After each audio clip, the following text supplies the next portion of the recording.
Greetings Wanderer, this is Atlas here and welcome to the Void. I recently finished playing for the first time Dark Souls 2, Scholar of the First Sin. And I wanted to rank all the bosses based on their difficulty, okay?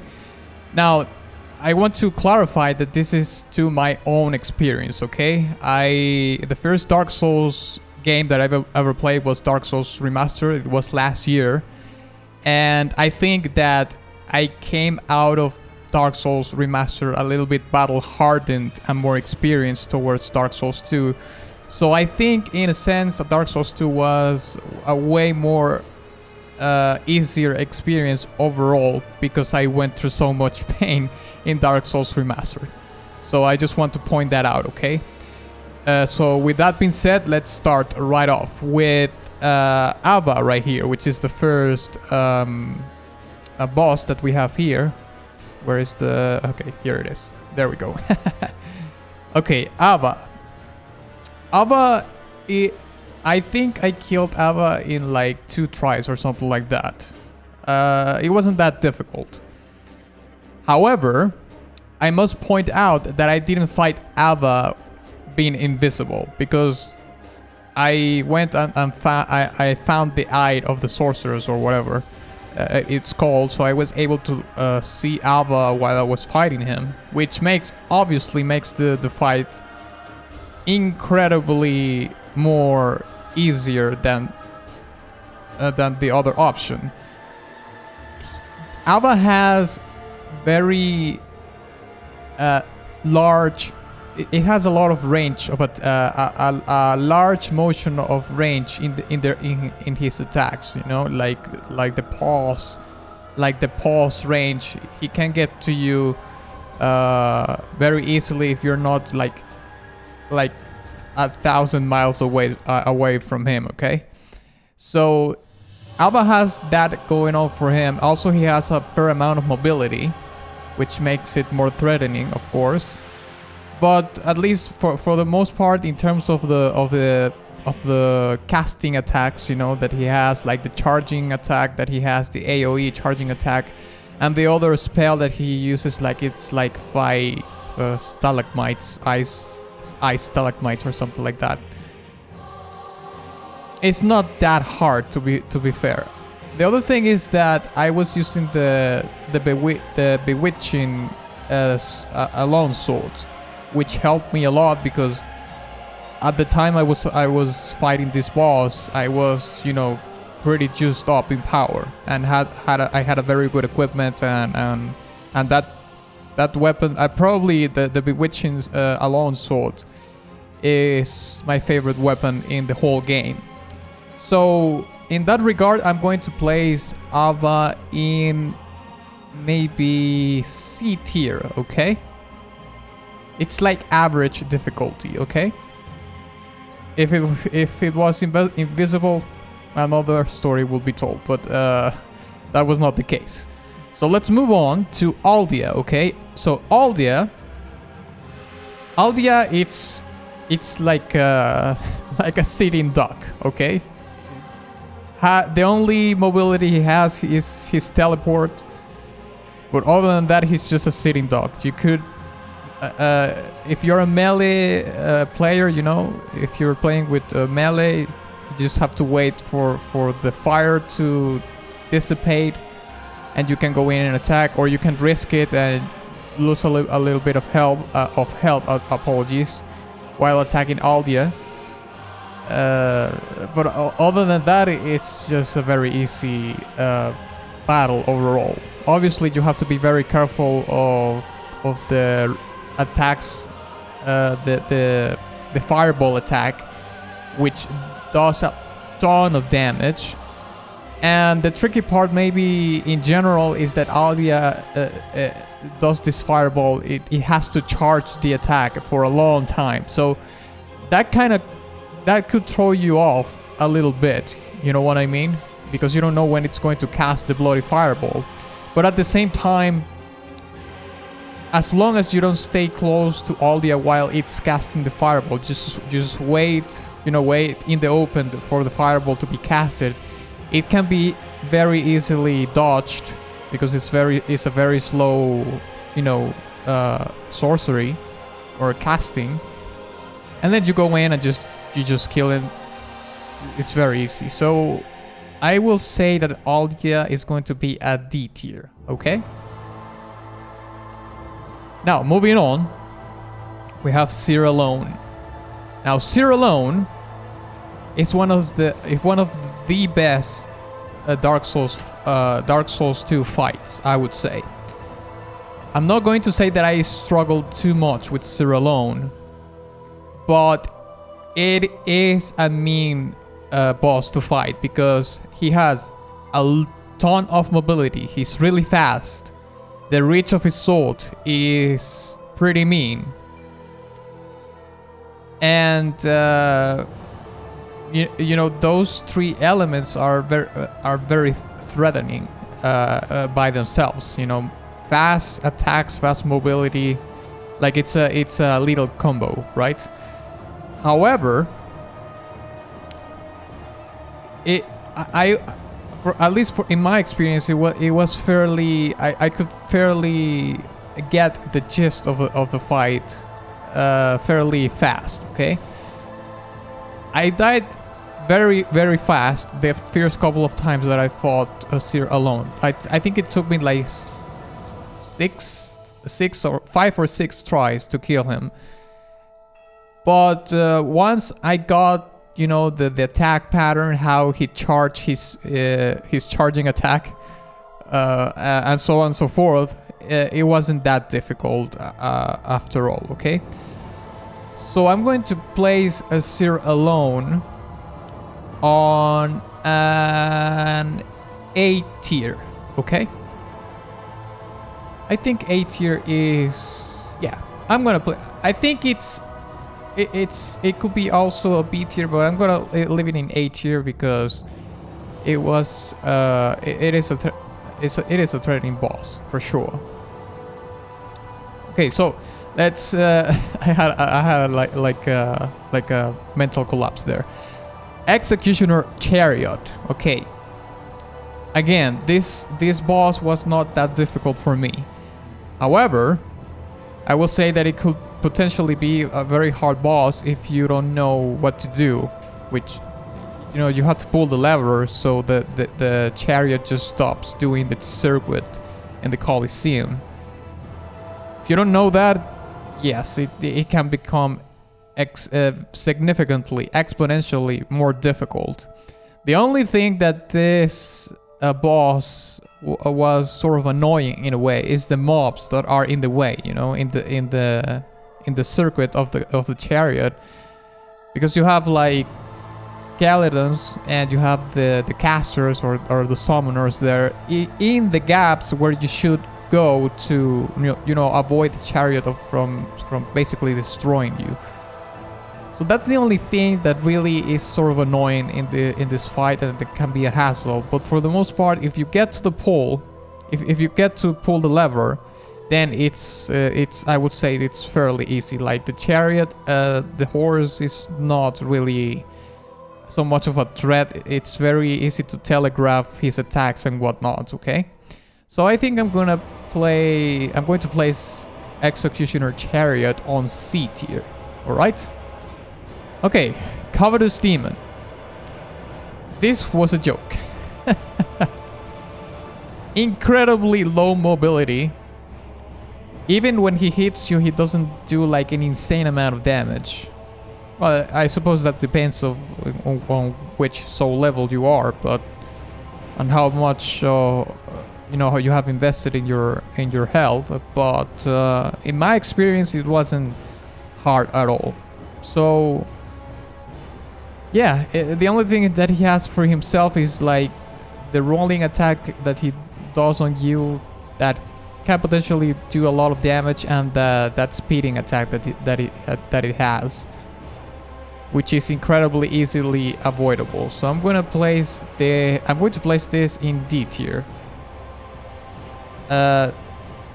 below or for maybe about the same as Aldia, I would say, in terms of difficulty. Okay. Now, let's move to Dark Lurker, okay? This is an optional boss that I was able to do in the game. I will say that this wasn't either hard too much. By the time I fought Dark Lurker, my character was pretty powerful. Very good gear. I had a banging, incredible weapon, maximized to its full potential. The tricky part about this boss is, you know, that it clones itself. It makes an image of itself. So I suppose they were trying to mimic a little bit what the pinwheel fight was in Dark Souls Remastered. Maybe it's for nostalgia's sake, or they just basically copy-paste the whole premise of it. But not really that difficult, to be honest, aside from that, you know. The spells can do a lot of damage, that's for certain. I think I got killed like a couple of times, like 2 times before I was able to kill this boss. But for the most part, it's you know, it's not that difficult. So I'm going to place this boss in C tier in terms of difficulty too. Okay. Now, let's move on to Old Dragon Slayer. I think that if you come from Dark Souls Remastered, this boss is going to be very easy. All right. It has its. I think it has, as far as I remember, it has the same attack pattern than Ornstein in Dark Souls Remastered. The only thing that he doesn't do is become more powerful by absorbing the other boss soul. But aside from that, you know, very easy. Of course, in terms of the boss, you know, threats, let's say, it's the same thing. It has really high mobility, very long charge range. That could be said about it, but for the most part, it wasn't that hard, to be honest. I think I might have killed him in 1 try, as far as I remember. Maybe it took me like 2 tries at the max. So I think I'm gonna give it a D tier. However, I'm gonna put it above Aldia and Covetous Demon. All Dragon Slayer is way more difficult than these 2 bosses, that's for sure. So it's going to be on D tier, but above these 2 wretches. Okay. So, okay, Ancient Dragon. I didn't fight this boss. Okay. And the reason why I didn't fight this boss is because in the playthrough that I did, I was doing this roleplay thing, and I didn't perceive the Ancient Dragon as a threat. He doesn't even attack you when you meet him, so he gives you the heart just by talking with him. So I didn't consider him a threat, so I didn't kill him. Maybe I could try that in an NG Plus game, or maybe I can use like well, I don't really need to use an ecstatic if I haven't killed him in the game itself. You know, I just have to go and kill him if I wanted to. So maybe I could do that eventually, but I am not going to rank this boss, of course. So let's move on to Dragon Rider. Okay. If you know how to parry well, this boss, it's very easy. All right. So that's what happened in my case. I was able to get a good grasp of the parries in Dark Souls Remastered, and that translated a little bit. Well, for the fairly well into my playthrough in Dark Souls 2. So, in that regard, I'm going to place this boss in D tier also. Okay, I do know. Yeah, this is for me it was easier than Old Dragon Slayer, I would say. Even though I killed both of them in the first try, I think. Just by the fact that I could parry Dragon Rider and not Old Dragon Slayer, I'm gonna say Dragon Rider was easier. I do know that Dragon Rider you can cheese him like he falls to the bottom of the sea or the water, you know, in the arena. But I didn't know that when I was fighting him, so... otherwise I would have put him in F tier, of course. But that was not the case. So let's move on to Elena, the Squalid Gwyn. So Elena is like a summoner caster sort of boss, right? Doesn't have a lot of mobility going for herself. So she just cheeses you with, you know, summons, skeletons, and to a point she makes a clone of Velstad at one point. I thought that was so cheesy, you know, so tricky to cheese the player cloning Velstad of all people. So of course that makes the fight significantly more difficult, because you're basically fighting two bosses at the same time, and fighting a melee boss along with a ranged one can be a tricky situation, that's for sure.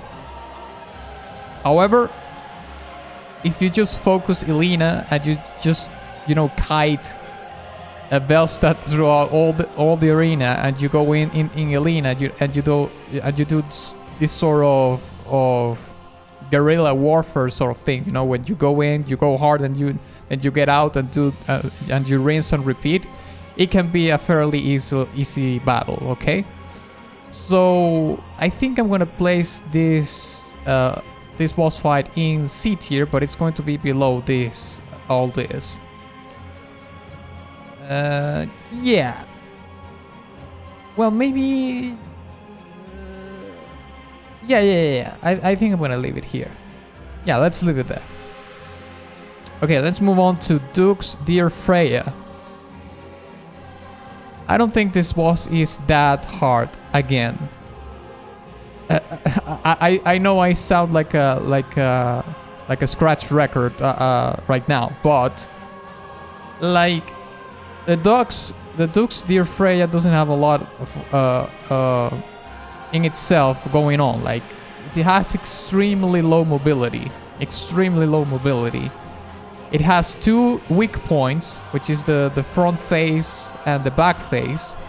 And the only thing that this boss has going for itself is the minions that it spawns, that can stun lock you or stagger you in one place, and then, you know, the spider can do its work. But other than that, you know, it doesn't have a lot going for itself.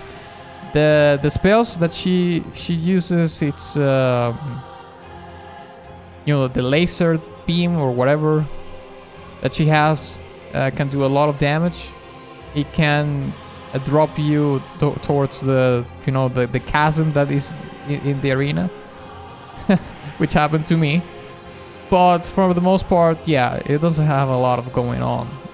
I would say it's not that hard. Okay, so I think I'm going to place this boss in D tier, and I'm going to place it above Dragon Slayer only because I died more times than in these bosses. Okay, I didn't die in any of these bosses. All this was first try. In Duke's Dear Freya, I think I died like 2 or 3 times before I was able to conquer the boss. So, let's move on to the Fume Knight. Oh yes, the Fume Knight indeed. Well, the Fume Knight is certainly one of the most difficult bosses in the game.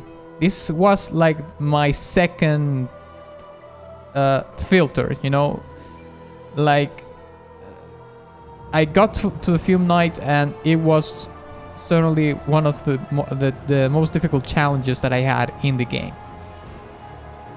He is incredibly relentless. He has a very odd attack pattern because he switches. He has a fast blade, and he has this gigantic ultra mega giga sword that he can either hits you fairly fast with it, and he has another super slow swinging AoE attack that it can throw you off really badly. Okay, and the other thing that he does later too is that he buffs his weapon with I'm guessing with fire damage because it looks like a flame. So I was stuck in this boss several times. I tried to, you know, it was probably one of the most difficult bosses for me. But it was an enjoyable experience in terms of the lore and whatnot. However, I'm not going to put into account the lore and the and whatnot into why this into the ranking of the boss. I'm just talking about the difficulty of the fight and the mechanics of the bosses and whatnot. Okay, so in that sense, I think I'm gonna place the Fume Knight in S tier for difficulty. All right, I think that the Fume Knight is one of the most difficult, if not the most difficult boss in Dark Souls 2, Scholar of the First Sin.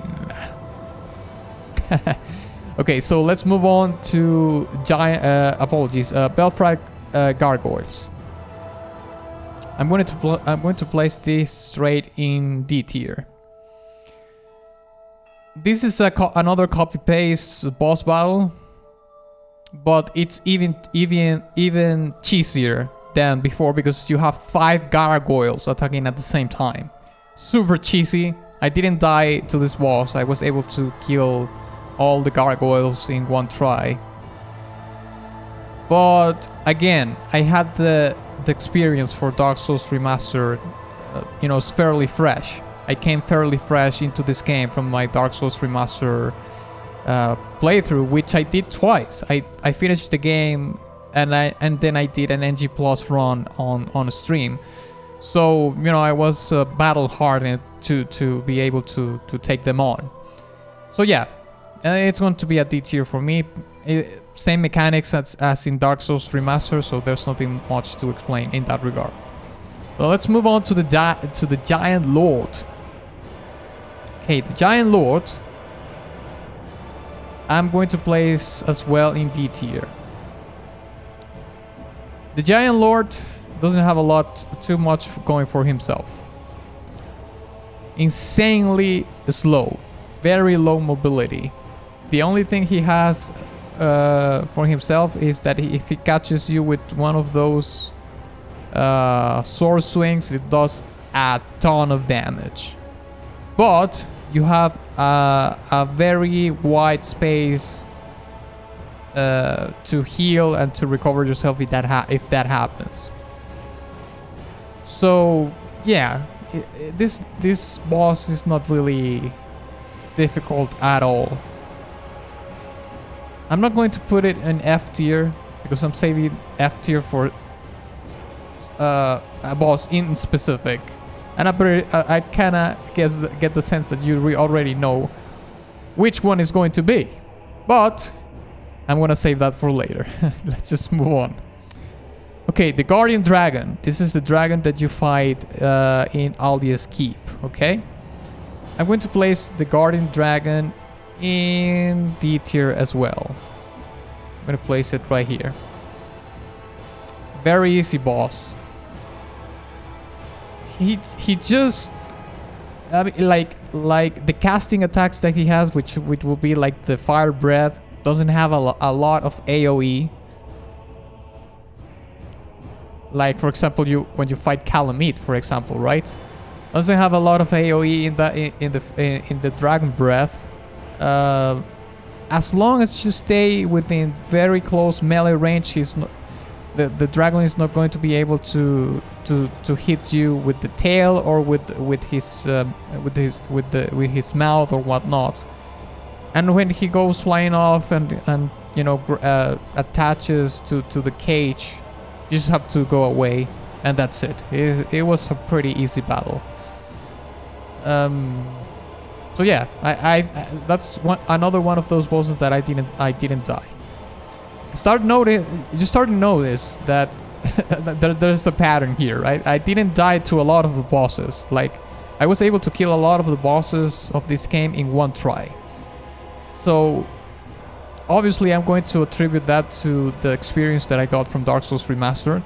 That's certainly the case. I was able to learn a lot from the game coming into this one. But again, this is based on my experience, okay? So, Guardian Dragon was not so difficult at all. Well, let's move to the next one. The Royal Rat Authority. Okay, this was, again, another boss that is going to be in D tier. I didn't die to the Royal Rat Authority, I think. Yeah, I didn't. This boss is very similar in terms of the mechanics as you fight Sith. It has a fairly amount of mobility, very similar to Sith in the fighting style. It jumps here and there. Well, the only difference, of course, is that Sith has a mega giga sword in his mouth, and the Royal Rat Authority only has his maw or his mouth to attack you with. But as long as you stay within very close melee range, you stay below, you know, his body mass, it's a very easy fight. It's not even... I think the only thing that this has is like it has other minions, like what is it? Yelena, right?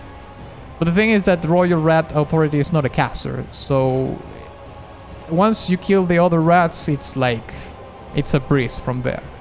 So yeah, that's going to be a D tier for me. Skeleton Lords. Okay. The Mega Giga Janky Squad right here. Skeleton Lords. It's I don't know, mate.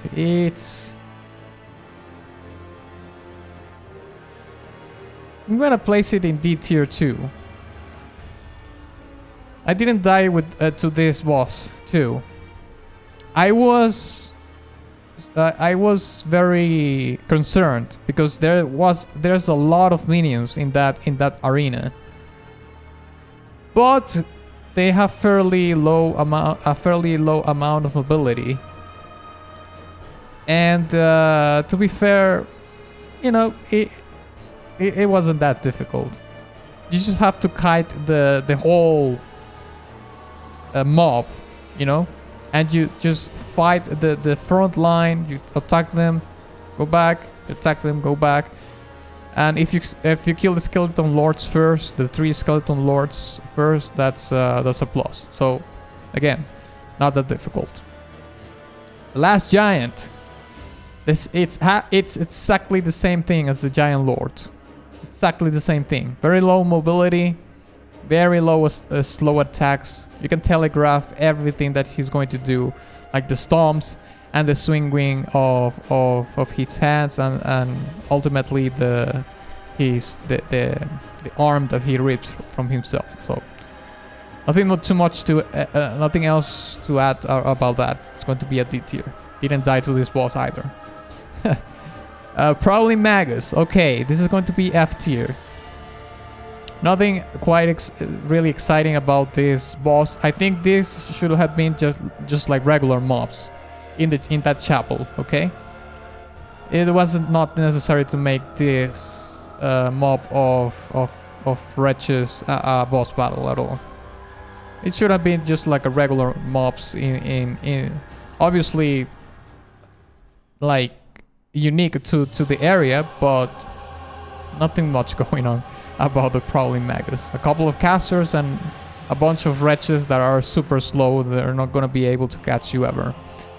So let's move forward. Okay, the Mirror Knight. This I really liked this boss battle. It's very creative. However, I'm not going to be talking about. I mean, this is a ranking about difficulty, not so much about the aesthetics and the style of the fight. But the Mirror Knight has a couple of things going for himself. It's this super giga armor clad knight with this gigantic mirror shield, and he's able to spawn an NPC from the shield, which is pretty cool. The NPC is what actually makes this fight way more difficult. However, I did not die to this boss. I was able to kill this boss in one try. But it has... I would say that this boss is way more threatening than all the bosses that are in this tier. So for that reason, I'm going to place it in C tier, okay? However, I'm going to place it right here, just after Elena, alright? Mytha. Mytha is going to be on D tier too. Again, you know what's crazy? I was able to kill Mytha with the poison pool in the arena. I didn't figure out how to drain the pool, the poison from the arena. So I fought Mytha with the poison. But other than, I mean, the only layer of difficulty that this boss has is the poison, because her attacks are very easily telegraphed, very easily dodgeable. So the only thing that you have to be careful about is, you know, the sustained damage that you get from the poison. Other than that, yeah, it's very, very easy. Okay. Scorpioness Nachka. Okay. I think I'm gonna place this too in D tier. However, I'm going to place it above, like right here. Yeah, that sounds about right. Same thing. Low mobility boss. Very easily telegraphed. The only thing that this boss has going on for itself is that it can bury itself in the sand. But at the same time, it's very easy to know where Nachka is because there's a tail in the sand, you know, that where she's going to be you know, bursting from the ground. So in that sense, yes, another boss that I fought and I killed in my first try. I know, look at that, it's just crazy. Like, from all the bosses that I've ranked, all these were first tries, all of them. Anyways, let's move forward. Ashandra, D tier. I know, but the thing is that, listen, Nashandra, again, super low mobility.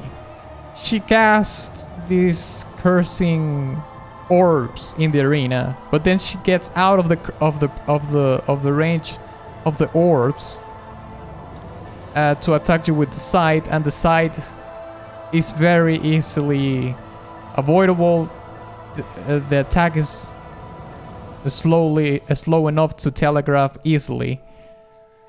So yeah, Nashandra is very easy, and it's a shame because, you know, this is one of the final bosses, and the fact that this is so easy to beat. The same thing goes with Aldia, right? It's the same thing. It's basically, in the Scholar of the First Sin, Aldia is the last boss fight. And when you compare, you know, Aldia, which is a DLC boss, compared to the final boss of a DLC in Dark Souls Remastered, it's like, mate, what happened?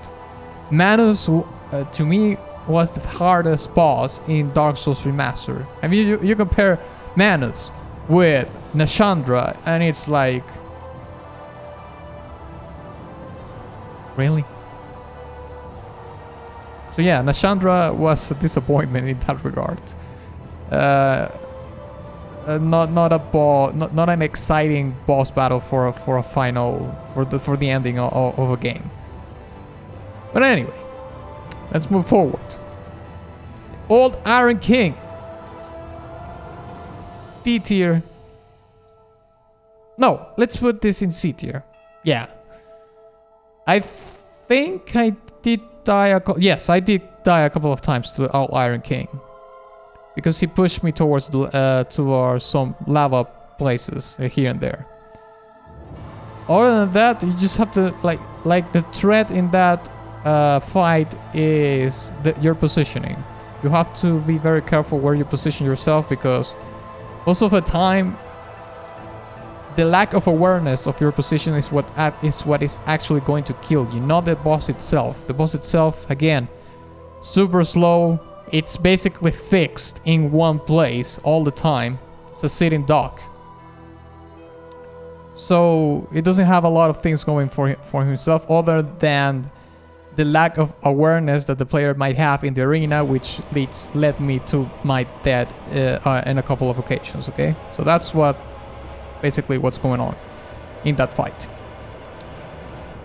Old Ivory King.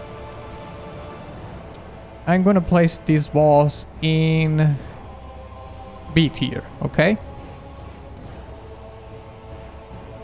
This boss was not as difficult for me because I was able to summon all the Lois Knights to help me in the fight, okay? And again, at that point in the DLC, my character was pretty powerful, so I was able to kill him fairly fast. I think I died a couple of times, maybe 1 or 2 times before I was able to kill him. But certainly the Lois Knights make this fight significantly easier to do. I'm placing it above this because all Alva is just not as hard as Old Ivory King, not by a long shot. Okay, so Old Ivory King is going to be on B tier. He's another one of those relentless bosses, you know. Has an insane range with his ultra great sword. Then he buffs the ultra great sword and he impales you with it. You take a lot of damage from it. And there's a chance, which happens to me one time, in which one of the charred knights still is in the fight while you're fighting Old Ivory King. So you have to be very careful with that. Because obviously, if it has NPCs going around trying to kill you, well, it's going to be significant. That's a layer of complexity that you don't want to deal while you're fighting the Old Ivory King. So it's going to be at B tier from me. The Pursuer, I'm going to place it in D tier as well. The Pursuer is an interesting boss in the sense that it spawns, you know, multiple times along your playthrough. So it's more like a mini boss than an actual boss. The first time that I fought him in the Forest of the Last Giants, that's the name of it? Forest of the Lost Giants? I can't remember well. It killed me right from the get-go. But the second time, which is the proper boss fight with him, I absolutely destroyed him. I just parried him all the time. So it's going to be D tier, but it's going to be the first on the D tier because he managed to kill me a couple of times, which none of these bosses did, except this one. Okay, so in D tier, I think the Pursuer is was the most difficult so far. Okay, so let's move to the Rotten. I'm gonna place this in D tier too. I know. All the bosses go in D tier, I know. But again, it has the same issues. Insanely low mobility. It's a sitting duck. Very easily telegraphed attacks. The only thing that you have to be very careful is your positioning. You don't want to fall in the puddles of boiling oil or whatever, burning oil, burning tar or whatever that is in the Black Gulch. But you know, this is supposed to be like one of the 4 lords, or the 4 lords of a version of the version of Dark Souls 2 version of the 4 lords is one of them. And mate, it's just so far and beyond a difference in difficulty between this lord and the lords in Dark Souls Remastered, you know what I mean? In terms of the difficulty of the fights. And this is early in the game. Like, when I fought this boss, I was not like super powerful like when I was doing the DLCs. Okay, so yeah, I think it wasn't too difficult to be fair. Okay, a Royal Red Vanguard, straight to the F, straight to the bottom of the abyss. This is ridiculous. This shouldn't have been a boss battle. This should have been the same thing that I said about Prowling Magus. Just a regular mob of wretches in that level. No need to place a red bar to make it more important than it should be. At all.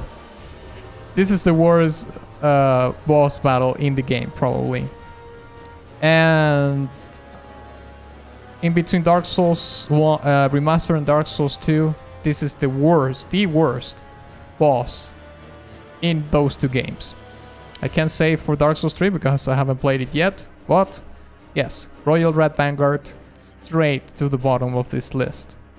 Absolutely atrocious boss. If they didn't put the red bar, it would have been fine. It was like, okay, well, there's another mob of rats. And it kind of makes sense because rats are like vermin, like super huge amount of rats. It's like cockroaches, you know, there's a lot of them. So it kind of makes sense. Even outside of the lore of the game, you know, in real life, rats are abundant, cockroaches are abundant.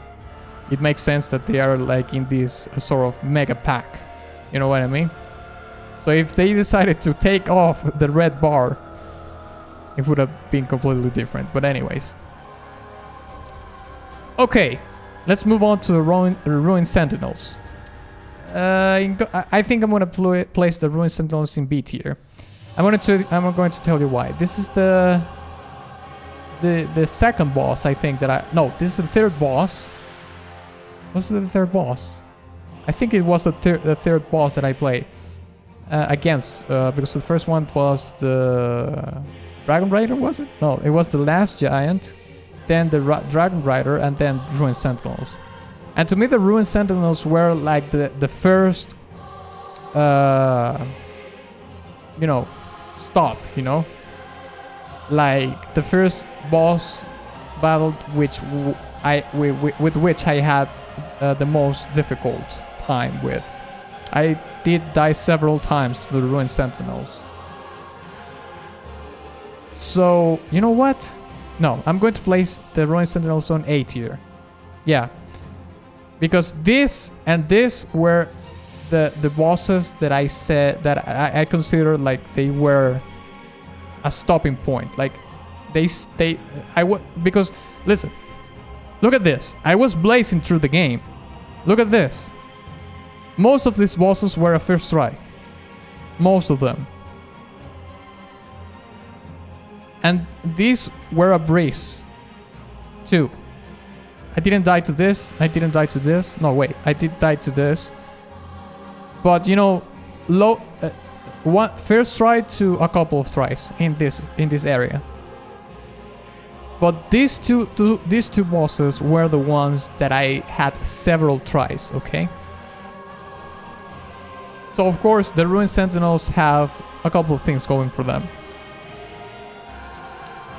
Superiority in numbers. I'm not Dark Souls is not. I'm not estranged to this Dark Souls theme in boss battles, right? We saw it in the Bell Gargoyles in Dark Souls Remastered, as well as Quarantine and Smoke. Here is the same thing, but it has 3 bosses instead of 2. Now the tricky part here is to kill them each individually.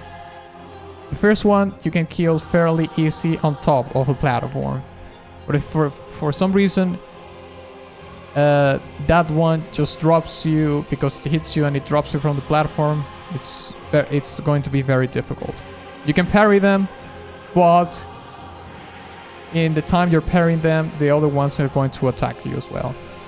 And the 3 of them has this whirlwind attack that is very, very hard to dodge, okay? So this was my first, you know, wall. I hit a wall with the Ruined Sentinels. This was the first wall that I hit in the game. So I'm going to place them in A tier for that sake, okay? Flexile Sentry is going to be D tier 2. I have to place it right here.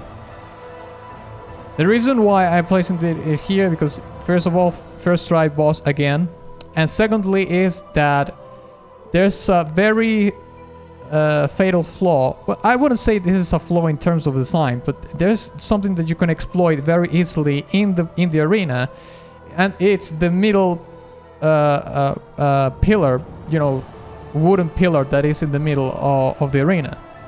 You can use that pillar to put yourself in between the Flexile Sentry and yourself, and every time you just want to you know, dodge the attacks from the Flexile Sentry, you just have to put the bloody pillar in between you and the Flexile Sentry. I will say that Flexile Sentry has mobility going for itself, but if you have something that it's like, you know, working against that in the very environment of the battle, then it's kind of a mute point, to be honest. But you just have to be on the lookout for that environmental advantage that you have in the game, in the arena, you know. Maybe the designers put that on purpose so you could take the battle in an easier way. Who knows? But yeah, it's going to be a D tier for me. Seeing the Slumbering Dragon. Okay, this is going to be C tier, right here. No, maybe right here. Did I die to Ava? I think I didn't. Well, I don't know, but it's going to be in C tier. I was able to kill Sin in my first try, but I will admit that this boss could become a really big problem if I was if I wasn't so much powerful at that stage of the game. When I was doing the DLCs, this is the first DLC that I did, and the Sunken Crown DLC. And even though I did this, this was the first one that I did, I was still pretty powerful already in the playthrough. So this dragon is like the best dragon fight that you have. This is the other dragon. It's a joke. The Guardian Dragon is a joke compared to Sin. Sin has more. The AOE Flaming Breath attack is way more punishing. He's way more. The mobility is more way more threatening. He's a little bit faster. But the thing is that when he flies away, just have to take care of yourself. You know, dodge the dragon breath, and when he lands, you can pretty much stay very close into melee range, close to his legs, so he doesn't kick you with the tail or attack you with the maul. And you have to be. I think he does a stomp attack too, so you have to take care of that. But yes, I killed it in one try again, so not that difficult.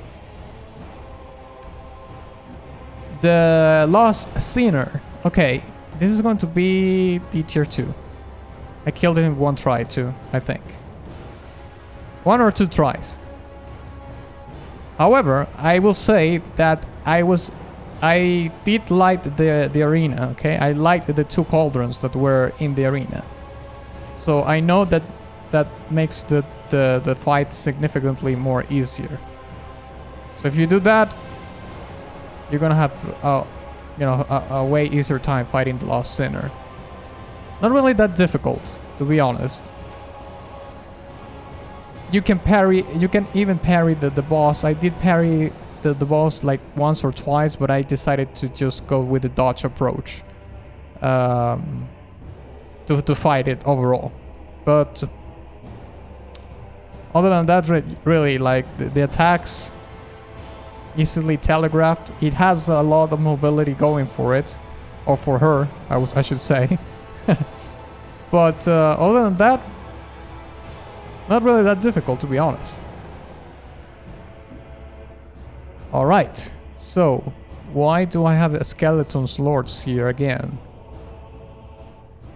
Okay, this is weird. Look, there's 2 skeleton lords. Well, you know what? I just realized that there's one boss battle that is missing here, and it's the, you know, the gang squad. Like, I forgot the name of the thing because it's like super long. You know what I mean? It's the 3 lads that you fight in the crown of a sunken king. So what I'm going to do is use this skeleton lords thing as a representation for those 3 lads, okay? That boss fight, okay? So I think I did not die to that, to the gang squad, okay? However, I'm going to place it in C tier because this is a super annoying fight. You just have to kite and kite and kite and kite and kite for a long time to be able to do this boss fight. I know that this boss fight, along with other ones, were supposed to be fought in co-op, but again, I played it alone. I fought all these bosses without summons or without any help from a friend or whatnot, from any phantoms. So it makes the fight really grindy in a sense, because you just have to run and run and run and kite and kite. So it's more of a timing fight than anything else. The last wretch that I had to fight was the Havel lad, you know, the lad that has the Havel armor, and I just buried himself to death. So it was I was able to do this on my first try, but it took a long time. I think I did it on my first try, I think. Yeah, I think so. If it wasn't on my first try, it was like 2 times or something like that. So, yeah, there you have it. Okay, Smelter Demon. Okay, the Smelter Demon. Okay, oh, there's another one that is not here, which is the one that is in the other DLC, because this is the one in the Iron Keep, but they have similar attacks. They are exactly the same thing, I would say. So I think I'm going to place this in B tier. Smelter Demon has a very how should I say this? It has very deceiving attacks, okay? He has like an odd timing to you know, to the slashing attacks that he does with his sword. On top of that, he has this jumping stomp attack. He has a fair amount of mobility, and there's a point in the fight where he buffs his sword, so he does more damage, more threat, of course, and I think he even burns you if you're close to him. So yeah, this was a pain for sure, in terms of figuring out the timing of the attacks and the mechanics of the fight and whatnot. It's kind of tricky, but you can figure it out fairly fast for the most part, I would say. So Smelter Demon is going to be a B tier for me. Demon of Song is going to be D tier. Another boss that I was able to kill in 1 try. Doesn't have a lot of mobility. The only thing that it has going for himself is that he becomes immune when he covers himself up, and he has very telegraphed attacks. You can see them from a mile away. If you're a melee player, you just have to be careful with the arms. They do, I will say this, they do a lot of damage. Okay, so what it lacks on mobility, it doesn't lack on damage. It does an insane amount of damage. It does more damage than anything that is in D tier. With one hit, I think. Yeah. So that's what the only thing that's the Demon Stomach has going for it. Other than that, first try. What else can I say? Alright, so the Twin Dragon Riders I'm going to place in C tier. I think I died a couple of times to this boss. Again, another one of those two boss attacks, one range and one melee. But I was able to figure the whole fight fairly fast. They take a lot of damage from you know, they took a lot of damage from my warp sword. So I was able to kill them really fast. And you can make one of the Dragon Riders destroy the platform where the other Dragon Rider is, you know, shooting arrows at you and whatnot. So yeah, not really that difficult. It's going to be on C tier. But it's going to be on C tier because it's two bosses at the same time, and they were able to kill me a couple of times. Velstad. Did I die to Velstad? Can't remember. I think I'm going to place Velstad in C tier, but it's going to be like above all else, because I think I did not die to Velstad, but Velstad is a really mean boss, okay? He does a lot of damage. He has a very wide arc of swinging attacks. And he's a very big dude. I don't know. Just making stuff up at that point. Forget about the big dude thing, but listen, this is a very intimidating boss battle, okay?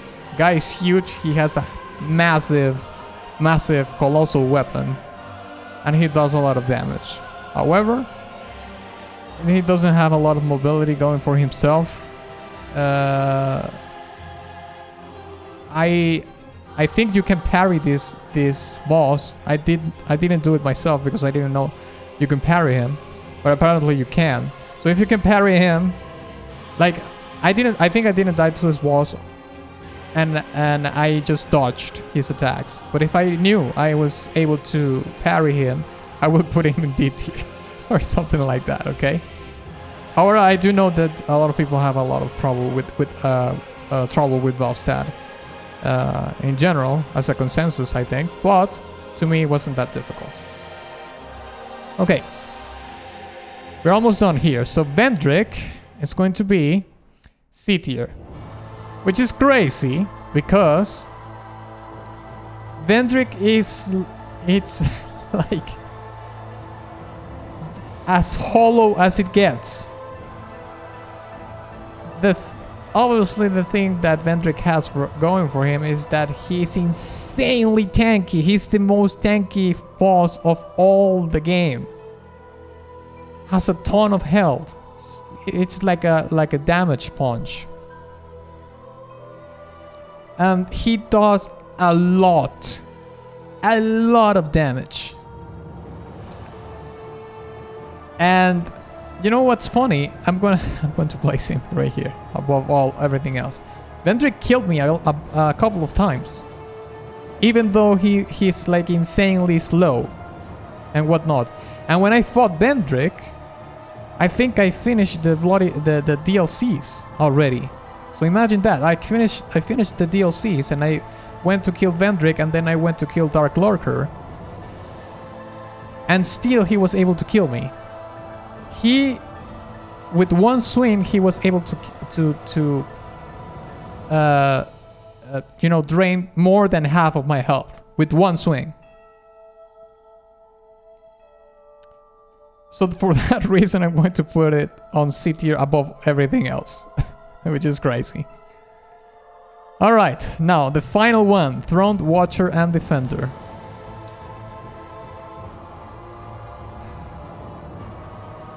D tier. For some reason I feel like this should be above D tier.